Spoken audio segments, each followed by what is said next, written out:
नमस्ते, स्वागत है आप लोगों का टेक्स्ट बुक बैंकिंग पर। एसबीआई क्लर्क का एग्ज़ाम डेट्स आउट हो चुकी हैं और एडमिट कार्ड भी आउट हो चुके हैं अब तो। तो लास्ट के कुछ डेज़ में इंसान क्या करता है भैया थोड़ा-सा घबराने लग जाता है, ठीक है? तैयारी को एक बूस्ट मिलना चाहिए। कई बार ऐसा होता है कि हम थोड़ा-सा एंग्ज़ायटी ले लेते हैं, प्रेशर ले लेते हैं और तैयारी हमारी फ़ॉल डाउन होने लग जाती है। ऐसा कुछ नहीं करिएगा, कोई टेंशन की बात नहीं है।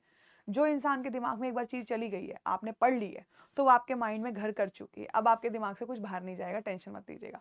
एसबीआई क्लर्क की अगर आप एग्जाम की प्रिपरेशन कर रहे हैं, रिवीजन कर रहे हैं, तो कुछ मैथ्स के लिए भी मैं आपको टिप्स देना चाहूँगी जिसको आप फॉलो करिए, ताकि आप एक अच्छा स्कोर वहाँ ला सकें। पूरे बटा पूरा स्कोर कर सकते हो, बिल्कुल कर सकते हो, ठीक है? देखिए बहुत सारी चीज़ें होती है, डिपेंड करता है एग्जाम का लेवल कैसा आता है ना? जैसे कि सो कॉल्ड कहा जाता है कि पहली शिफ्ट पहला पेपर बहुत आसान आता है, ठीक है? अलग-अलग शिफ्ट्स होंगी, डिपेंड करेगा, कोई पेपर अप डाउन आएँगे ही आएँगे। लेकिन इन सारी चीज़ों को एक बार ना साइड में रखते हुए, बचे हुए दिनों में आप लोगों को मैथ्स के लिए क्या करना चाहिए, ठीक है? जो मैं आपको गाइड करूँगी प्लीज़ उस चीज़ को बिल्कुल फ़ॉलो करिएगा। ज़्यादा कुछ करना नहीं है, ठीक है? ऐसा सारा-सारा दिन पागलों की तरह नहीं लगना है, लेकिन जो चीज़ पढ़नी है इफ़ेक्टिवली पढ़नी है। तो आप लोगों से मैं छोटा-सा जो आप मेरे से पूछते रहते हैं, तो देखिए एज़ पर माई थिंकिंग कि एसबीआई क्लर्क का पेपर पैटर्न किस तरह से होगा। तो प्री का टॉपिक वाइज एक्सपेक्टेड वेटेज क्या रहने वाला है इस बार। तो आप लोगों को डीआई और कैसलेट आपको पता है, हो सकता है मैं पहली शिफ्ट में जा रही हूँ, मेरे पेपर में 2 डीआई आ जाए, ठीक है? हो सकता है आप दूसरी शिफ्ट में आपके पेपर में 1 डीआई के साथ एक कैसलेट का कॉम्बिनेशन आ जाए, ठीक है? इस तरीके से कोई भी कॉम्बिनेशन हो सकता है, लेकिन 10 मार्क्स तक, ठीक है?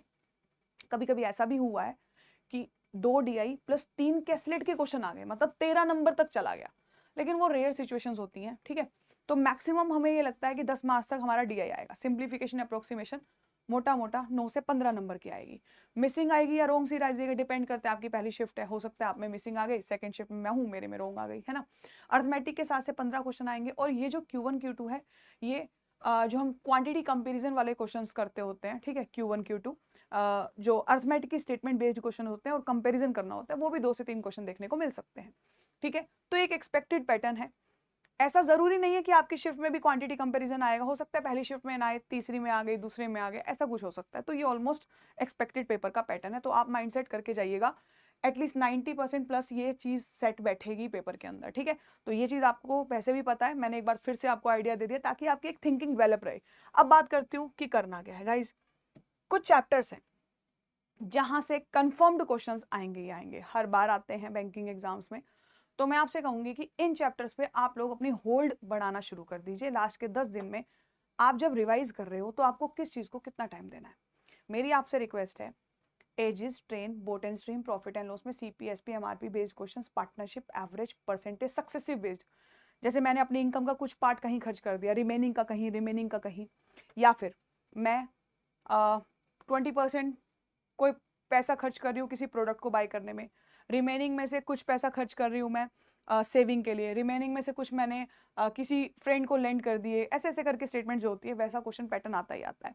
टाइम एंड वर्क में मेन और वुमेन कॉम्बो बेस्ड क्वेश्चंस, ये ऐसे क्वेश्चंस हैं, ये ऐसे पैटर्न्स हैं, दे आर फिक्स्ड, ठीक है? यहाँ से क्वेश्चन 100% है, यानी कि अगर मैं अर्थमेटिक को एक बार के लिए मान के चलूँ कि 9 नंबर की आई है या 10 नंबर की आई है, तो उसके अंदर ये चैप्टर्स तो कन्फर्म्ड आएंगे।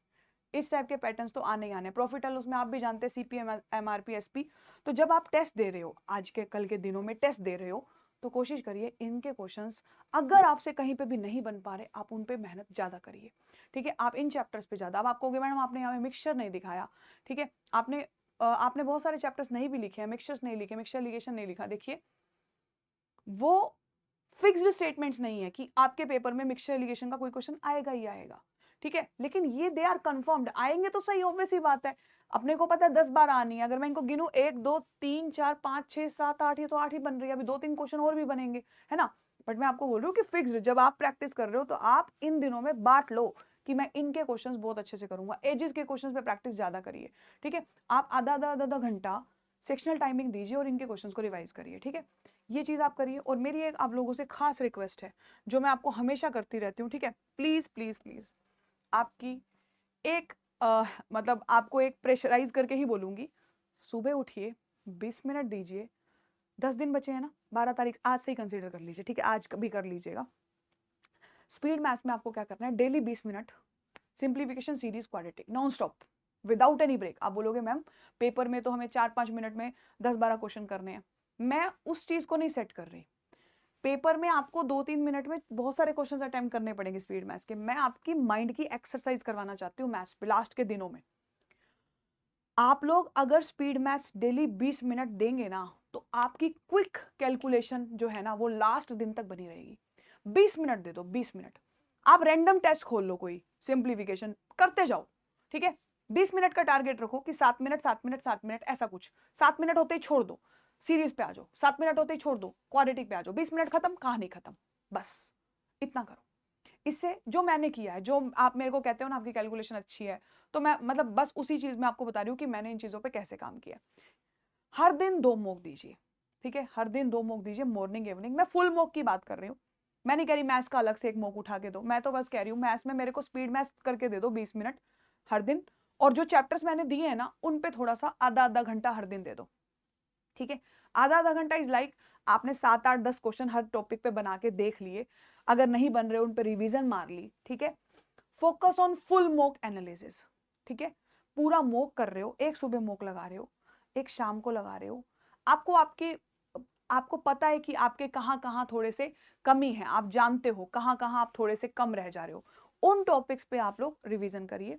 अब ये जो फुल मॉक्स हैं, इसके पूरा एनालिसिस करिए। देखिए, इस एनालिसिस के दौरान आपको खुद पता चल जाएगा कि कहाँ पे आपकी कमी है, कहाँ पे आप अच्छे हैं, है ना?